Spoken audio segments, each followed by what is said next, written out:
so comforting to walk into a room with people that are just so receptive to what I have to say. So I'm just really thankful for that, and just grateful to see such a large turnout, which this topic, I've been told to many of the Republican clubs that I speak at, it's always a larger than usual turnout. And it's not because of me, they don't know me, but the topic is a hot topic and people want to know the facts.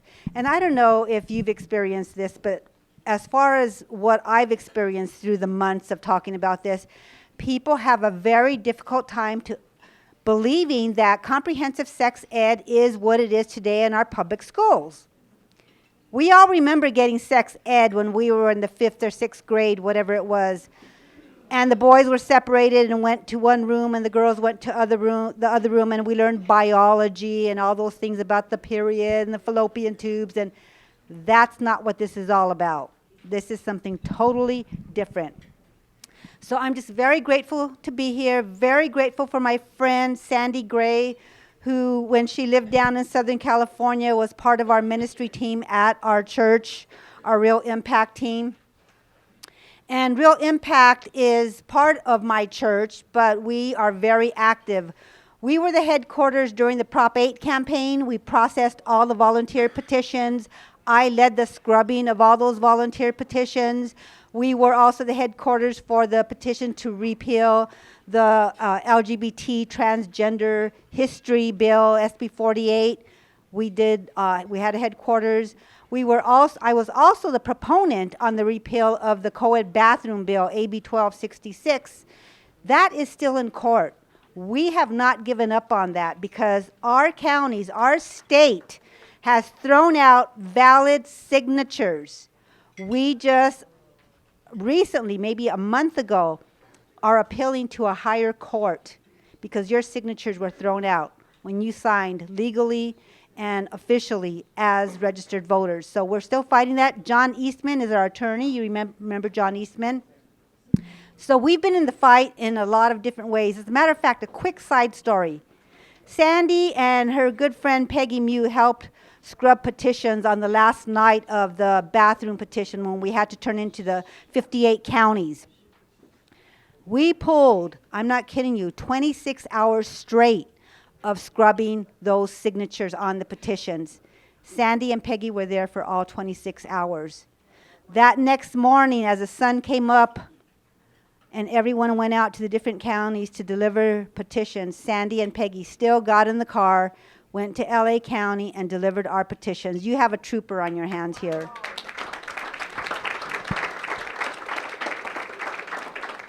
So anyway, just a tiny bit about our ministry. We are focused on comprehensive sex ed. As a matter of fact, we have a brand new website, just updated, and we have a flyer on the back. I would really hope that you would take a look at our website because we have one page dedicated to comprehensive sex ed. That page not only has video of a recent conference that we held at my church about 3 weeks ago that we called Let Parents Decide, all about comprehensive sex ed. It was a full day of great speakers. One was from Alliance Defending Freedom. The attorney came and he went through the law and showed to everyone in attendance that this is a real law. People cannot say this is not happening. I don't believe it. When you have an Alliance Defending Freedom attorney come out and tell you the facts of the law, you have to believe it. So take a look at our website, get our videos, and sign up for our updates because that's where all the updates about what we are doing to fight sex ed in California, they're going to come from. We have a new video that we are going to be recording with my friend Karen England on how to opt children out of this course. We're recording next week, and it's going to be just a short 30-minute video and go through the procedures for opting out because after you hear what is on the schedule here, you're going to want to make sure your children and grandchildren and great-grandchildren are opted out of this course. So let's talk about why we're here today. We want to protect children, our grandchildren, our great-grandchildren, and we want to protect our parental rights. What's happening in California is not just in California, it's all over. I will tell you right now, Piers Morgan recently had, just a few months ago, an interview with a person he was debating. This liberal, Piers Morgan, was debating this person who was talking about one school in the United Kingdom where out of maybe 1,200, 7th through 12th grade, there were 76 children who identified as either transgender or nonconforming in one school. How does that happen? That's indoctrination. Pure indoctrination. It's happening in Europe and it's happening in Canada.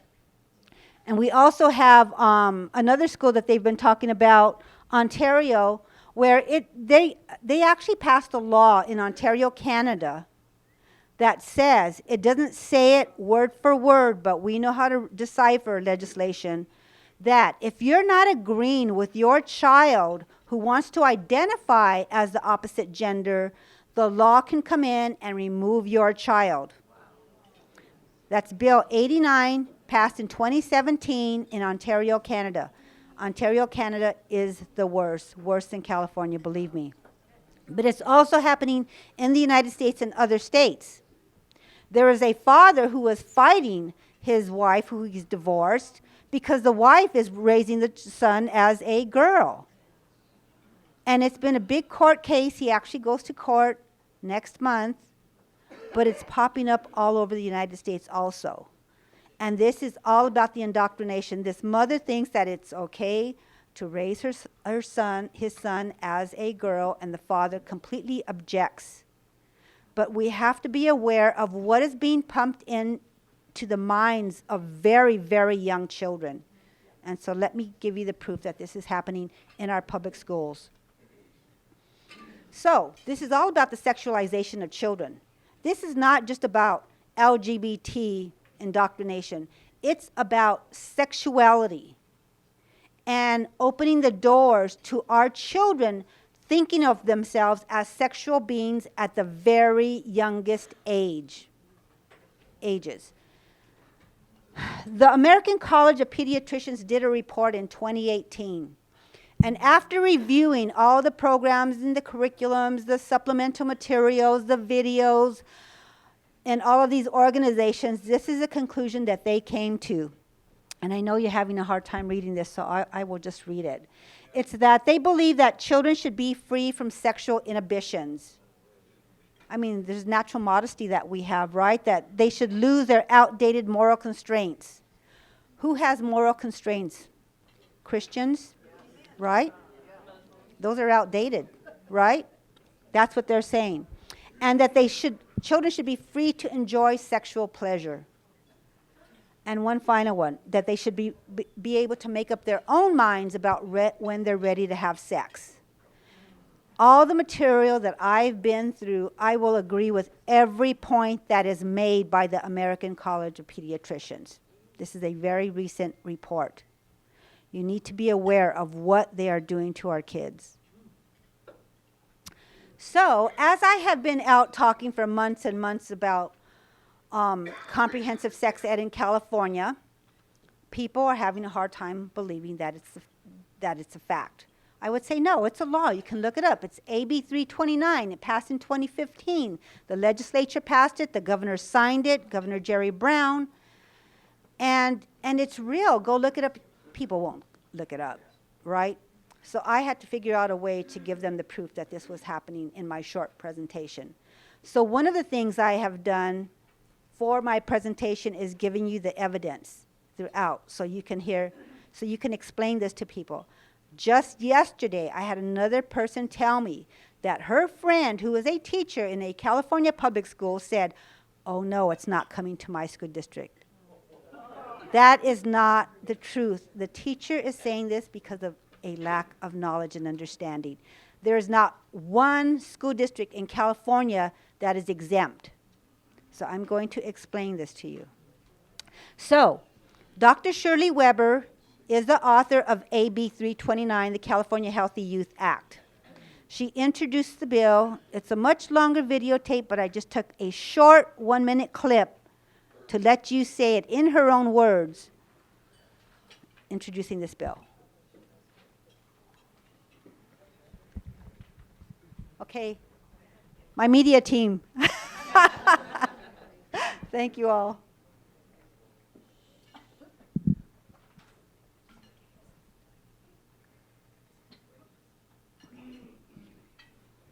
You tell me, so that good. Yeah. Okay. It played just a minute ago. I'm pleased to present to you AB 329, which is the California Healthy Youth Act. Comprehensive sexual health and HIV prevention education has been shown to be effective in both delaying sexual activity and increasing condom and contraceptive use among youth who are already sexually active. LGBT inclusive education has also been shown to have a positive effect on school climate overall and make LGBT youth feel safer in schools. Research also shows that health education can improve students' academic outcomes, including areas of reading and math. Who believes that, right? Absolutely ridiculous. So what I want to do is I want to give you proof. That's the first step. You've seen it with your own eyes. She introduced this bill. So let's talk about what she wrote in this bill. In our middle schools and high school, kids must get this at least once in junior high, once in high school, 7th through 12th grade. They can get it in grades that are younger than 7th grade, 6th grade, down to kindergarten. But what you need to understand about this is that if they choose to do it, this education in the lower grades, it's optional. It's not mandatory. So if your district is teaching it 6th grade and younger, it's because your school board voted it in, okay? Or took steps to bring it into the district. It's not required. So let's talk about this before we get into a little bit more of the details about the law. So what is sexual orientation? Sexual orientation is a person's attraction to another person. So typically, females are attracted to males, but not any longer. So now you can be attracted to any gender. And then gender identity is how individuals perceive themselves and what they call themselves. So I'm a female, but I may actually identify as a male if I chose to. And then gender expression, it's the outward expression of how you identify. So I'm a female, but I may decide to identify and express myself as a male, because these words are throughout the law. So one of the things it says is that, and also these are clips from the bill. The only thing I did was highlight certain things in red. I didn't alter the language of the bill. Instructions and materials shall affirmatively recognize that people have different sexual orientations. You cannot say anything about religious doctrine. You cannot say that Christians believe that God created male and female. But in this world today, you must say that all sexual orientations are a good thing, affirmatively recognized, written in the law. And that the instruction shall be inclusive of same-sex relationships.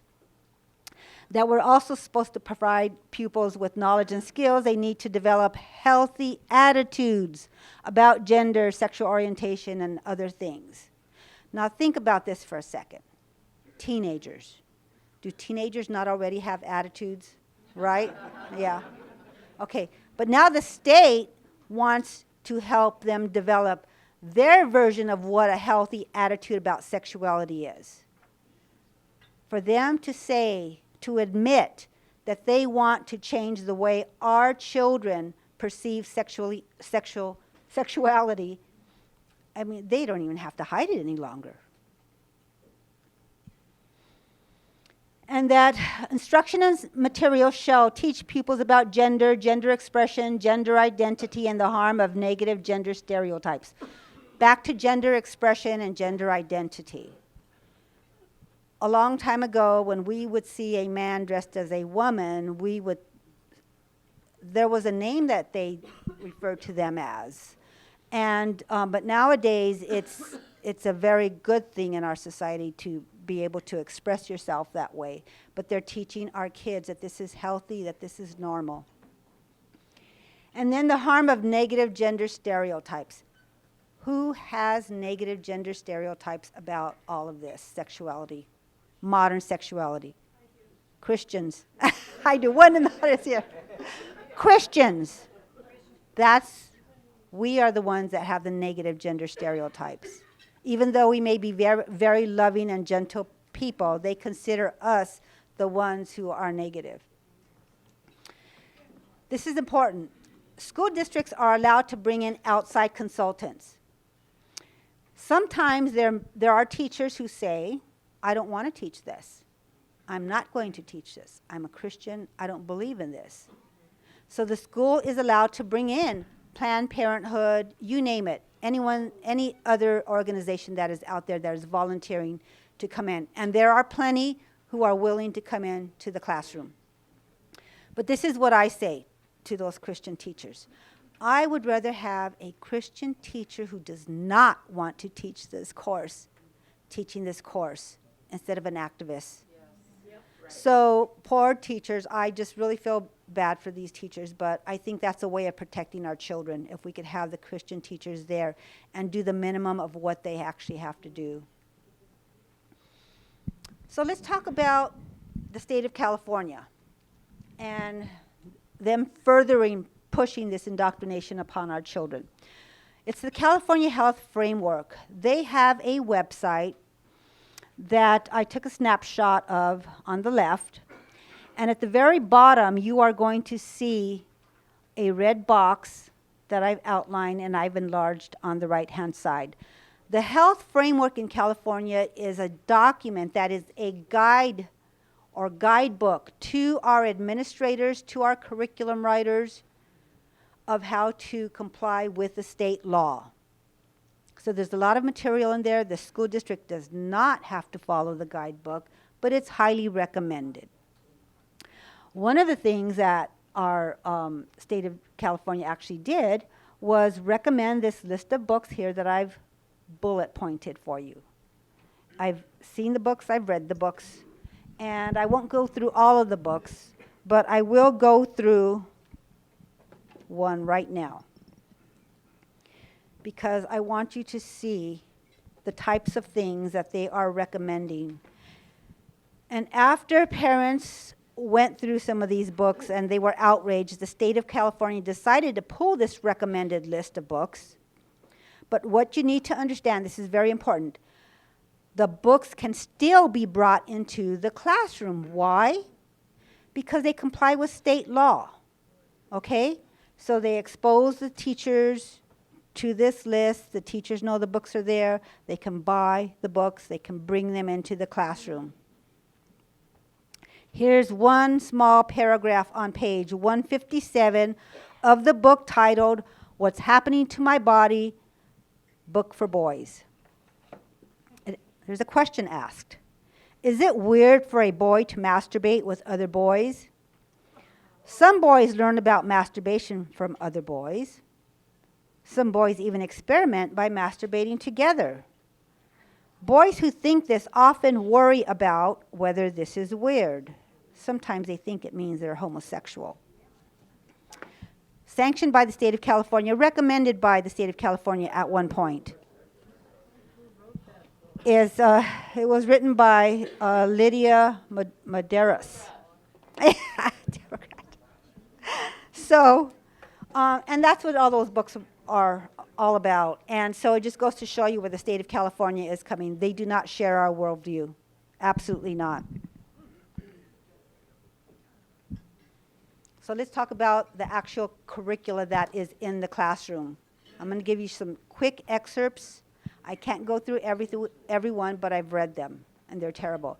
There are a list of curricula that are listed on the state website, and I just want to point out a few of them. Positive Prevention Plus is one of the more popular ones because even as terrible as it is, it's not as bad as all the others.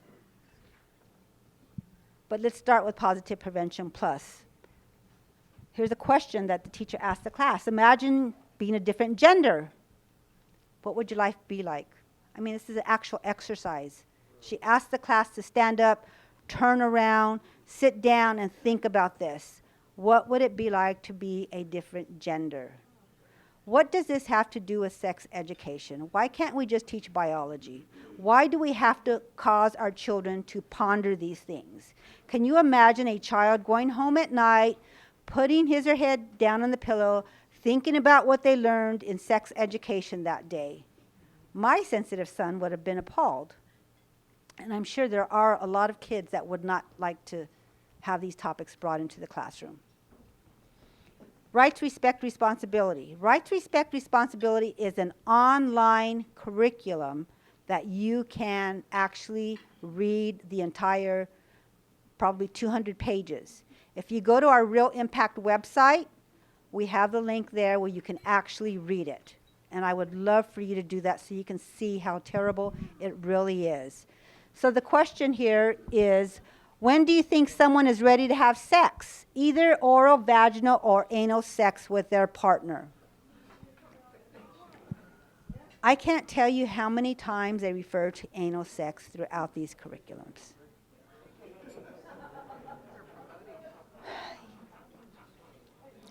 So in the Teen Talk curriculum, it says, applying lubricant to the outside of a condom also makes vaginal and anal sex more comfortable. Thank you, State of California.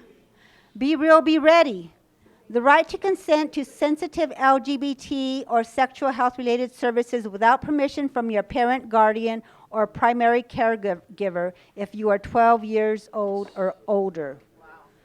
Throughout this curriculum, remember what the American College of Pediatricians said? These things are happening throughout. They are separating the children from the parents, the authority of the parents. What the children are learning in the home is being thrown out the window in this curriculum. I wish I could tell you every single thing that was there, but it's unbelievable. Another exercise they have in the classroom is they get the kids on the computer, whether sing by themselves or in a group, and they learn to find accurate sexual education material. They're given a list of websites that they can go to get this accurate material. One is called sexetc.org. What do you think they're talking about? One is Scarlet Teen. I want to go in more depth with that.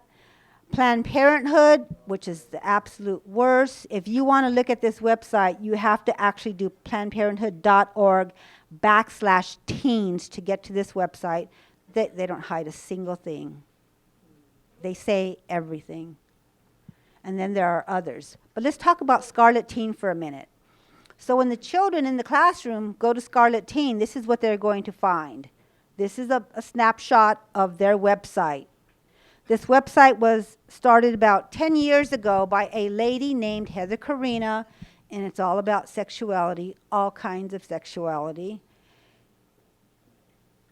And most of them are anti-Christian also.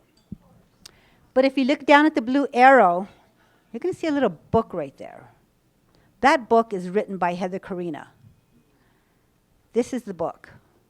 You see how thick it is? It's filled with sex acts. It's filled with sex acts. I could not even read the entire thing. They talked about things I had never heard about. This is what the kids get when they land on this page in the curriculum sanctioned by the state of California. So, although there are some very descriptive things, I'm only going to say one very quickly that I've marked here with my little yellow tab. They talk about fisting. Do you know what fisting is? Okay, I'm going to give you a very brief description, not the details, other than to say they talk about every step that you go through to fist your sexual partner. You start by lubricating your finger, lubricate 2 fingers, and you insert them to a person's anus until you lubricate all your fingers and you put your entire fist into a person's anus. That is in this book. And there is more. There are so many shocking things. I just spoke at the Redlands Republican Women last week, and there was a man there who did not share our view. He was a college student from Cal State Irvine, and he said to me, "Oh, you're just cherry picking pieces of the." I said, "Well, I'll tell you what. If you want to sit down and go through the exercises where they're talking about the fallopian tubes and the menstrual period and all these kinds of things, that is in there." I said, "But people are not here to hear about that part. They want to know the unusual stuff. This is a fact. This is being recommended by the state. I am reading what is in our classrooms at the hand of our state." You can't deny that. So once I described I read the book and I described the sex book, I asked, is there anyone in this class, in this meeting, that agrees that this should be taught in our public schools? Please raise your hand. Of course, not one person raised their hand, not even that young man. So I said to them, so then you agree with me then, that maybe this should not be brought into our public schools? It goes on. There's another book that is for 10 years, children 10 years old and older, and it's all cartoons. But they're nude drawings of adults, and there's numerous pages. It's not just this. This is for our children, 10 years old and older. Some of these books are in the public library also and in the school library. So they show adults in bed. They show a little boy masturbating. Masturbation is such a big part of this also. So you're asking, you're wondering, how is this possible? How can they bring this into our public schools? It's because schools have protection from obscenity laws. They are exempt, just as law enforcement is exempt, our judiciary is exempt, hospitals are exempt, schools are also exempt. So you think about it. This teacher teaching your daughter, or all the kids, about sexuality, it's legal. And really nothing can be done. But if that teacher were your neighbor, and he was standing outside talking to your daughter, "Oh, have you seen this book? Why don't you get this book?" Outside the classroom, it's a different story. Fathers, even mothers, would probably go punch the guy, right? But you have to think about, it's still obscene whether or not it's inside the class or outside the class.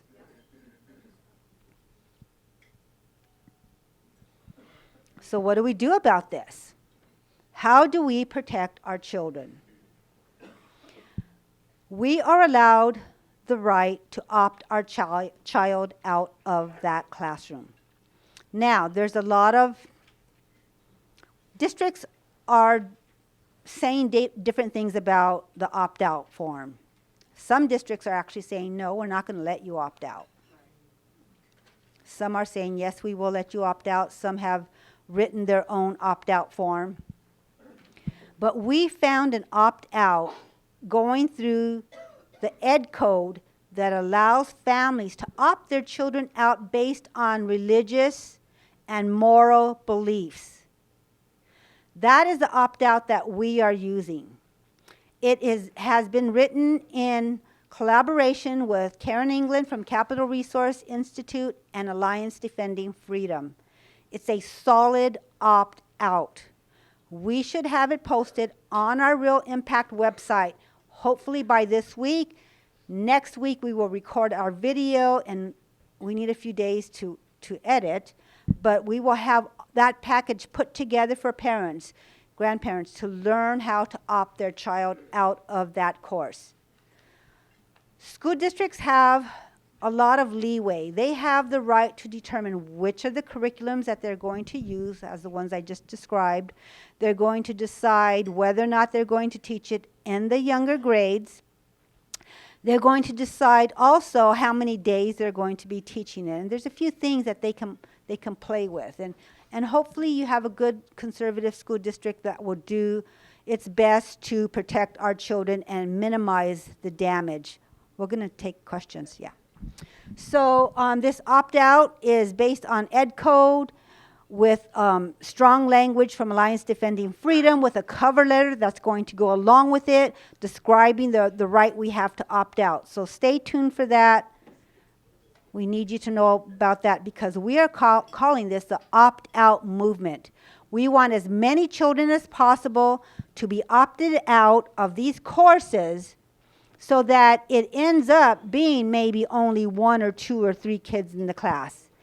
The school district is going to find that it's not something that they should put a lot of time and effort and money into, and hopefully this will all collapse because they'll complain to their state legislators. So let's get back to good old Shirley Weber. How did we get here? Shirley Weber. Shirley Weber is the one that wrote the bill. You should each have an infographic. What I wanted to do was to have a form, a sheet, some kind of documentation that is going to briefly, simply describe, give an overview of what AB 329 is, Comprehensive Sex Ed. So what I did was on the front side, I have 6 quick bullet points describing sex ed, for instance. It equates vaginal sex with anal sex, communicates acceptance of sex outside of marriage. These are facts. I know because I've read it. What happened was very, very interesting. I know someone that is a member of the teachers union, and this person happens to be leadership in the teachers union. This infographic was brought up at one of their meetings. They absolutely hate this document because we are exposing what is going on in the classroom. They're rabid liberals, and they don't like the fact that we are sharing this all over the state. It's on our website. You can download it. It's also in black and white, but you can share it with family and friends who still have a hard time believing this is happening. But it wasn't enough to just describe what the sex ed curriculum is all about. I also wanted to talk about how it actually became law.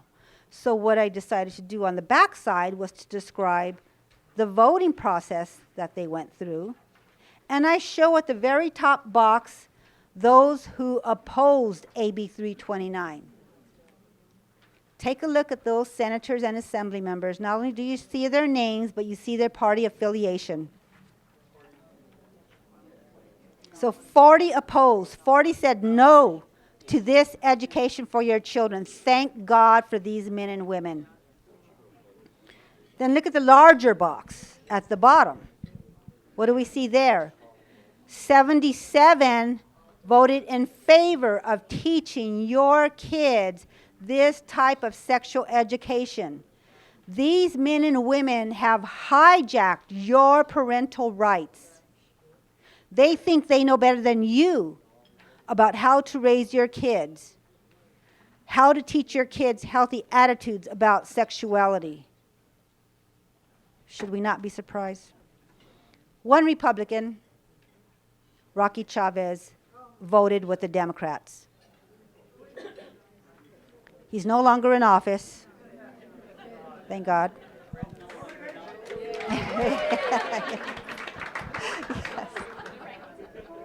Yes. But this is really important to be talking about how we got this bill in the first place. And of course, the governor signed it. I would have loved it if it would have been 77 said no and 40 said yes. Wouldn't have? But I'm not giving up on California.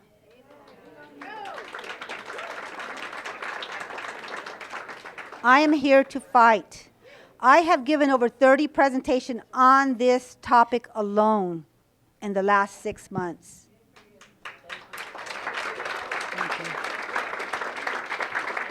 So it's important for people to know how we got this bill, and it's because of this voting record. The interesting thing is I speak to a lot of minority churches. Sometimes I even have to have a translator because they do not speak English.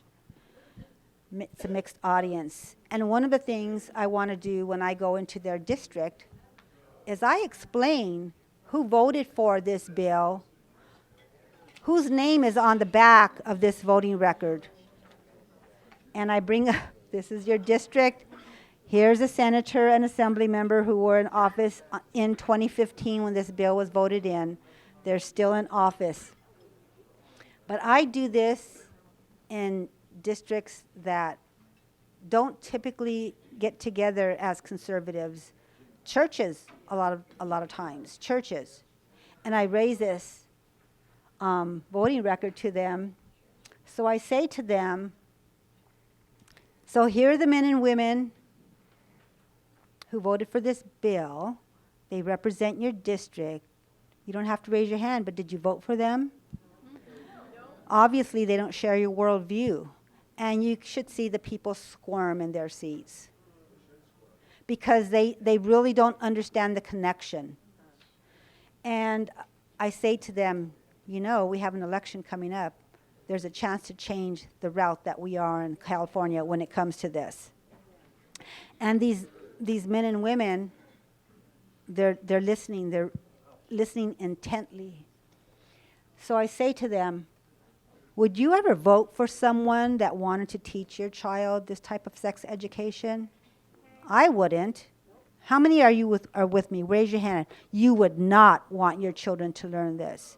They raise their hand. So I say to them, then you have to start voting your biblical worldview. Men and women who share your values should be sent to Sacramento. So then I say to them, but it's not these legislators.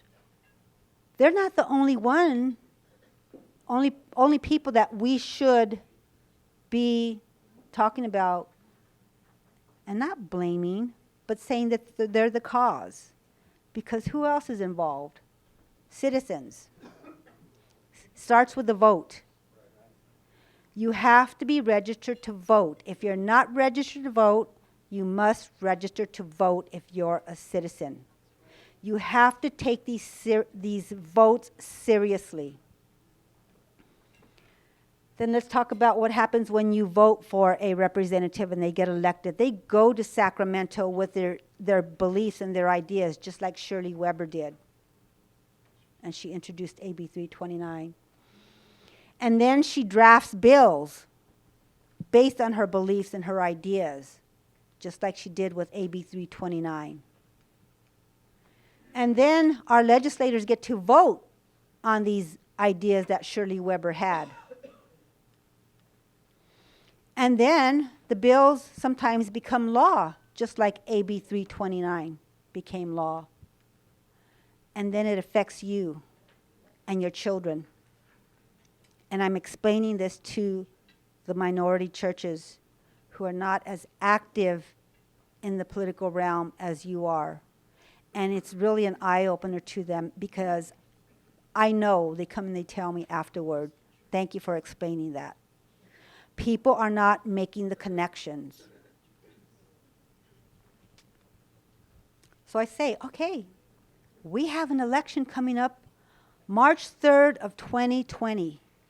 Are you going to make sure you find out how these candidates stand on comprehensive sex ed? Find out if these candidates want your children to continue to learn this type of education about sexuality. The only way we're going to change the law is if we change the lawmakers. Do you understand that? I'm not saying that to you, I'm saying it to them. That's how I explain it to them. If we ever want to get a bill that would change our sex education in the public schools, we need laws that are going to do that. We are going to have to send men and women who have our beliefs, our ideas. They're going to draft laws to protect what we believe. They're going to pass bills that are going to defend what we believe. And then those laws are going to be good laws and they're going to affect your family and your children. So they need to register to vote. They need to get voter guides. Voter guides are allowable in a church. You have to understand that.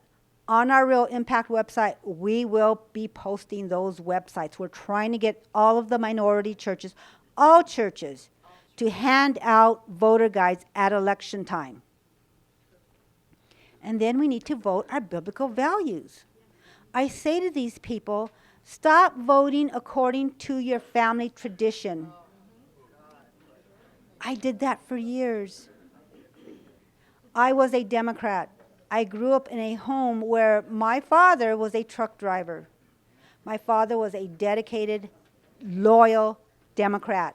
He read the LA Times. He was a Teamster union leader. I trusted my dad. That's just what our family did. We're a very close-knit family. We stuck together. But it wasn't until I became an adult and started first going to church and reading my Bible, but then I started studying the issues and realized, I'm no Democrat. I am a conservative Republican.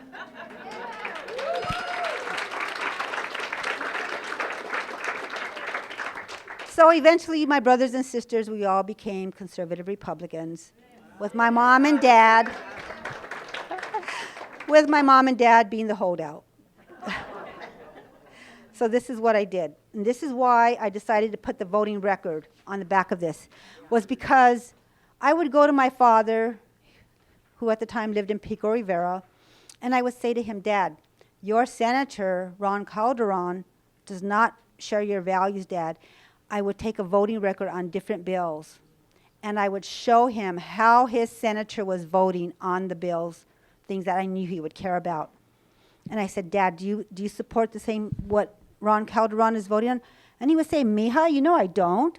And I would say, Dad, but he's not representing you. You need to understand that. So after, believe me, it took months, I kept giving him the proof. He would say, but Mija, how can you get the voting record of this man? I thought a vote was private. But that's typical of many people. It doesn't make any difference whether or not you're a minority. People just don't understand the system like you all do and how I finally learned.